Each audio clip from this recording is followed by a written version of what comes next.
Hey Sainers, welcome back to the Saints TV YouTube channel. Welcome to 5 things we learned for round 7 off the back of a 45-point loss to the Brisbane Lions yesterday. That is now 3 losses in a row. That takes our overall record to 3 wins and 4 losses, outside the 8, percentage taking a hit. Please, as always, put your thoughts in the comments. What did you take away from the game? I always love hearing them.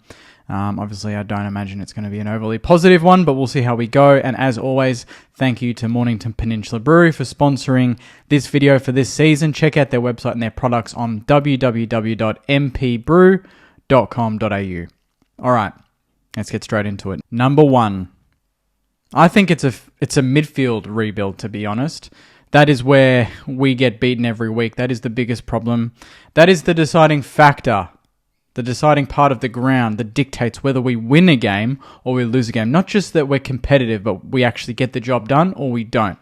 The 3 games that we've won clearances this year, Sainers, no surprise, we've won the game. The 4 games that we have not and we've been well beaten, guess what? We've lost all 4. So it's as simple as that for Ross Lyon. It's as simple as getting the mix right and getting an understanding of what works in the middle of the ground. I'm going to put my hand up now and say, in the lead up to, knowing that Naz was going to play more midfield time, I was skeptical of it.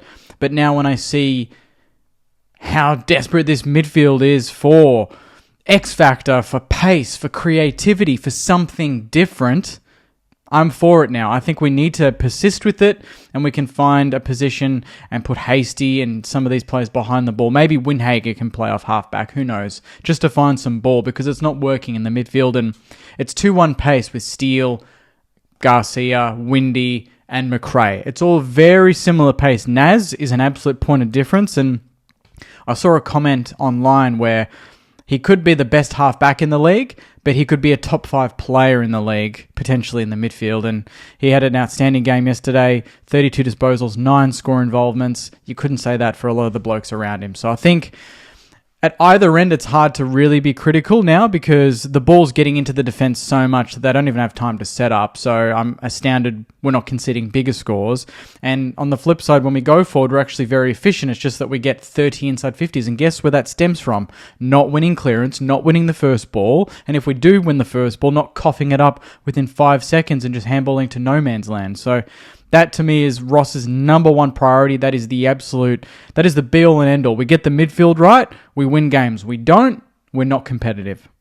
Number 2, high possessions doesn't mean high impact. Here's a good example. 27 plus disposals for Sinclair, Steele, and McRae. All right, that's 60 plus. That's 70 plus disposals. Actually, that's more. It's nearly 90 disposals between the 3 of them. Neil's 31 possession game netted him 3 goals, 2 goal assists, and 12 score involvements. That's pretty good. If you put Sink, Steele, and McRae combined, that's 10 score involvements and no goals. And just to add to that, Naz had 9 score involvements and a goal on his own boot. We can't be having Sink, Steele, and McRae getting that much ball and doing that little with it. Steele had 160 metres gained for 29 disposals, 22 handballs. Every time Neil gets the ball, he's got purpose. He's driving forward. He's trying to create. Who's the players that are trying to create something, to be damaging with the ball? We're too safe with it. Even Sinks yesterday, too safe. Steele, too safe. McRae, too safe. We need players that are willing to take risks and open the game up. Naz and, to a lesser extent, Brad Hill yesterday were the only 2 to really do that. We need more support in that area, and that's why I said in point 1, the midfield is the biggest issue. And if we're getting players in there and they're getting the ball, use it to our team's advantage. Don't just give the hands or chip it sideways. That's just not going to get the job done. Number 3, a positive one. Liam Stocker is our unsung hero. Always puts himself in vulnerable positions for the betterment of his teammates. If only they could follow suit. If only these teammates can look through the week. Hopefully they show his acts in the review during the week. And that's exactly what we need more from. The amount of times he leaves his man to sacrifice his position to create a 2v1 and to win the contest, or just to belt a bloke and land a massive tackle in a critical moment. That's stuff that's becoming quite regular now for Liam Stocker. It's not just a once-off. This guy really does fly the flag for the team, and it's a bit sad that the last time we all saw the team kind of play that same way was against Port Adelaide, where we were fired up and as a collective we were united and fought. Yesterday and the last couple of weeks, it's been left to one or two, and really you're not going to be able to carry that sort of intensity for the whole game with one or two players doing that. We need more physicality, more aggression, and more fight. And Liam Stocker right now epitomizes all of that, so hopefully his teammates can look at him as an example and really build from that. Number 4... Jack Higgins is right now, as of the filming of this video, equal top of the Coleman medal with 20 goals. To me, that has to be something we give him credit for. I think he's finally turned that corner in his career where he's not just performing well when we're up and about. He's consistent even when we're struggling. If we kick 8 goals a game, he's probably kicking 3 or 4 of them. He's honed in on his craft. He's super professional. He doesn't need a lot of chances, and he takes the ones that he gets. He rarely wastes a goal-scoring opportunity.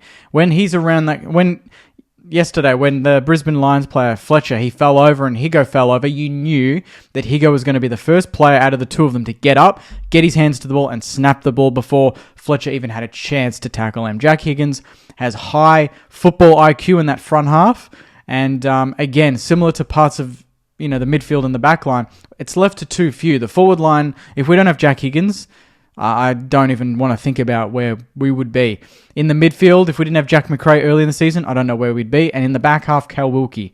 We have 3 or 4 blokes carrying a lot of this team right now. And Jack Higgins in the front half has been sensational, and right now should be labelled as the All-Australian, or a chance to take home the All-Australian small forward position. He's been in scintillating form, and now the challenge for him is to continue it. But 7 games in, he's averaging 2.9 to 3.1 goals a game.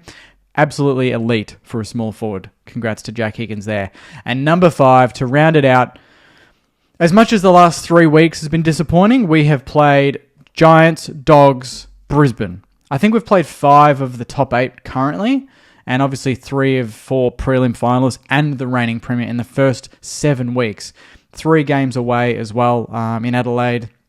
It's not been a great start to the season, but I think we'd all probably take 3 and 4 right now, all things considering.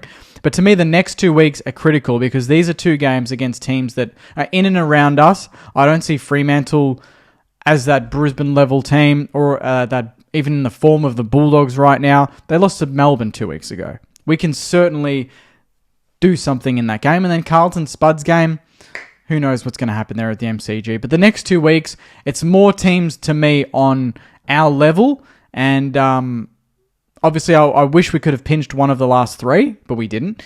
But I think the next 2 weeks, if we drop both and we play the same way we've played in the last 3 weeks, there's absolutely things to be worried about.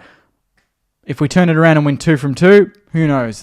Crazier things have happened. But to me, I've learned a lot the last 3 weeks playing some really, really good teams, but I'm going to learn even more, I think, in the next 2 weeks playing teams that are prone to inconsistency, are prone to dropping the odd game against a team that they should beat. Carlton lost to Richmond and Fremantle have lost to Melbourne. I don't think we've lost to any team that anyone wouldn't be taking seriously right now. In Adelaide, the Giants, the Dogs, and the Lions, all probably top 8, top 6 teams at their best. So on that note, Sainers, that is the 5 things I learned this week. Let me know yours in the comments below. Just to round it out, number 1, I think as much as we say it's just a rebuild, I really think it's specifically a midfield rebuild. We need to get that area of the ground right. Number 2, high possessions does not mean high impact. I don't care if you get 35 possessions, if you're getting 0 score involvements. Sometimes less is more. Be more effective when you're in the guts. Number 3, Liam Stocker is our unsung hero, flies the flag, throws his body around. We need more players to follow suit. Number 4, Jack Higgins to me is right now currently the AA small forward. And number 5, the next 2 weeks are make or break for our season. So on that note, Sainers, thank you very much for watching. Please put your thoughts in the comments. And as always, enjoy the rest of your weekend. Take care and go you mighty Sainers. See you guys.